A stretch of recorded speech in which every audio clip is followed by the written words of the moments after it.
Okay, this is problem 14.21. I'll write down the number and read it to you. It's on page 600 as well.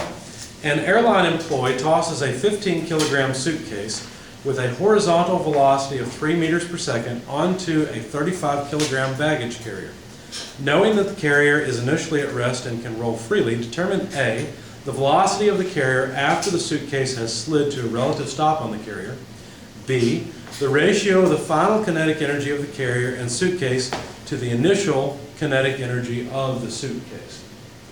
So here's the schematic of what's going on. And being around airports can be interesting. I had a business trip one year to Connecticut. It wasn't for the whole year, obviously, but it was somewhere I had to go for a couple of days. And the guy I was flying with was he was a fellow peer worker. He was a fellow worker and employee. And it was interesting because we were sitting in the plane, and it was a rainy day. I think we were in, I don't remember what airport we were in. I think it was Chicago, but I'm not sure. It was some big airport. And we're sitting there and we're looking, and you know how the tractor comes along pulling all the baggage train, basically. We saw the guy kind of going around, and he made a quick turn. We're like, man, that's too tight of a turn. Sure enough, you know, of course, as we were watching, the luggage just started falling off of the cart. He made too tight a turn. He scampers out. It's pouring down rain. You know, we're like, oh God, I hope that's not our luggage. But anyway, this reminds me of this. The airline employee tossing a 15-kilogram piece of luggage onto a 35-kilogram cart. Now, if we were trying to analyze this using chapter 12, we'd be concerned about the force between A and B, and we know that that force acts over a distance. Even in chapter 13, we know there'd be some energy loss because there'd be frictional force between the two, right? And that would cause us some trouble. We'd have trouble solving this.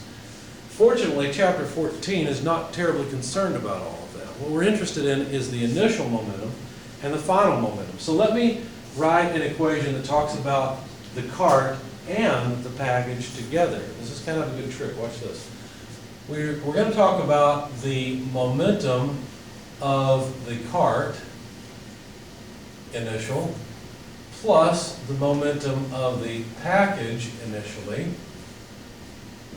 plus whatever impulsive forces act over time from the initial to the final state.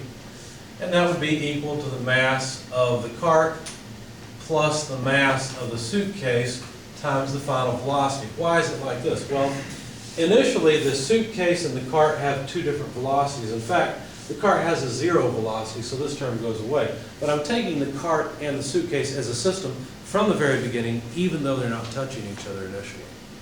Okay? In the final case, we know that B is going to come to rest relative to A. Eventually friction will take over. There will be no relative motion between the two. The two will move together at some final velocity V up. Now, since I'm taking the system to include both the cart and the package, are there any external forces? The friction force is an internal force. So if I were to put it in here, remember this is really a summation. It has to be all the forces acting. But the friction force on the cart in this direction over time will cancel the impulse of the friction force on the suitcase over time. They're both part of the same system. And so this piece is just zero, right? Because if friction is the only force acting, it's sort of equal and opposite and cancels out. Make sense? I don't see any other external forces acting on this. So what I'm saying is the momentum in the initial state is equal to the momentum in the final state. It's just it's distributed amongst more mass in the second state. So to calculate the final velocity, all we would have to do is take the initial velocity of B multiplied by the mass of B, and I've got a subscript I, I'm sorry. The mass of B does not change, divided by the mass of A plus the mass of B. I'll just rearrange this equation, that's all. Okay? So the initial velocity of B is 3 meters per second.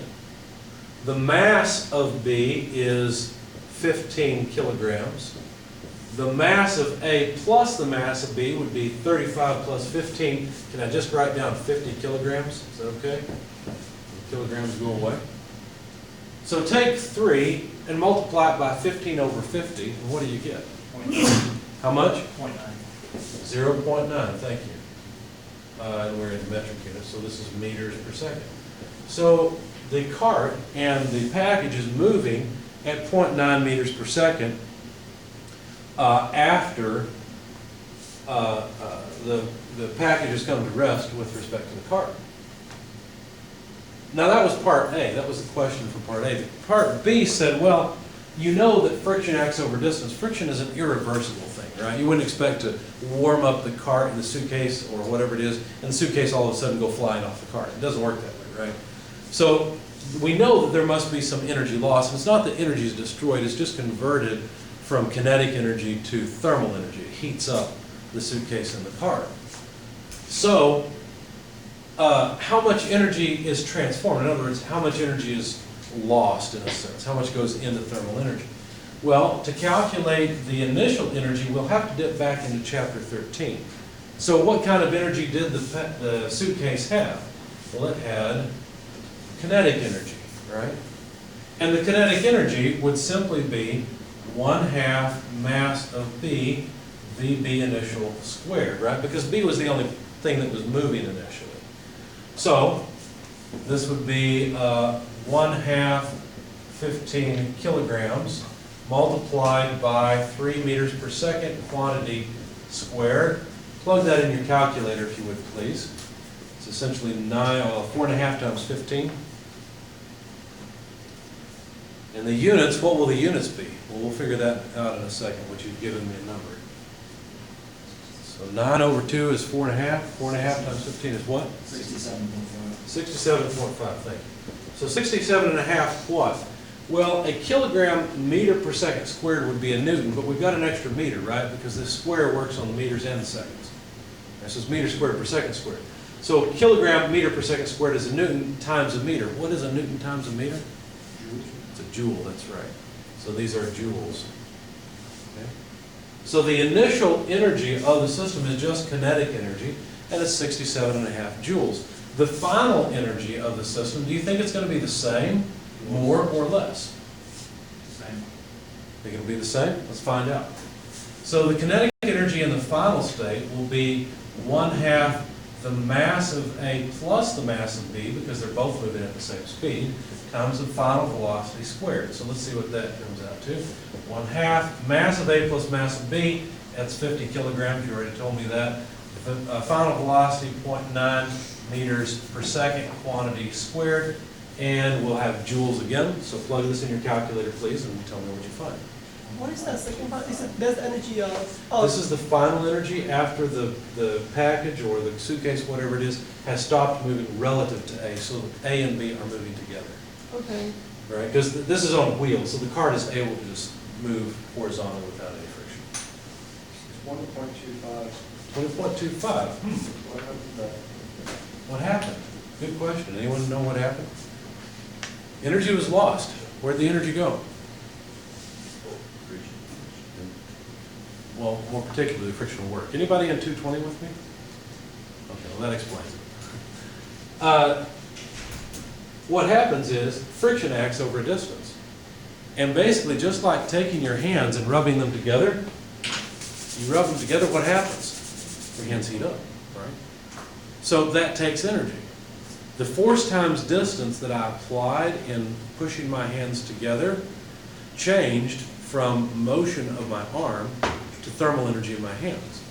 So you would expect to be able to measure a slightly higher temperature at the interface between A and B, because whatever the difference between these two is, which is what they wanted us to find, that's how much energy went into thermal energy. But we never accounted for friction. Isn't it amazing? That's why I like chapter 14 so much. We never accounted for friction.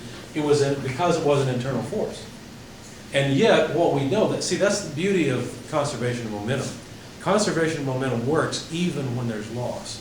In fact, we talked about a bullet problem a second ago.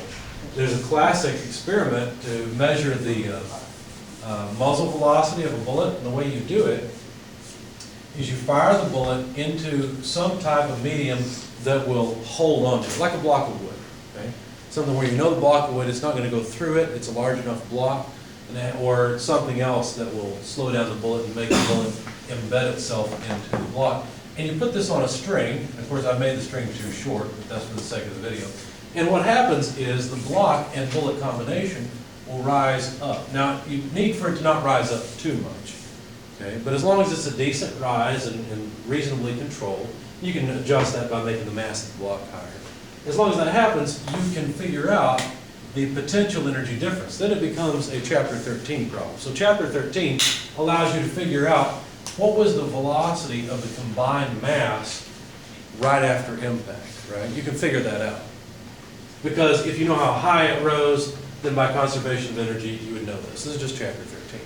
But that's after impact. Well, what happens before impact? Well, just before impact to just after impact, conservation of momentum takes over. It doesn't matter that there's loss between the two. The momentum of the bullet and the block is conserved because notice the only force that's acting is perpendicular to the velocity. And so the momentum of the bullet and the block together is conserved. Exactly like this problem where B, the bullet, plays the part of the suitcase, and A, the block, plays the place of the cart. Plays the role of the cart. Does that make sense? And so you use Chapter 14 to go from here to here, Chapter 13 to go from here to here, and you can back calculate the initial velocity of the bullet, which is kind of interesting.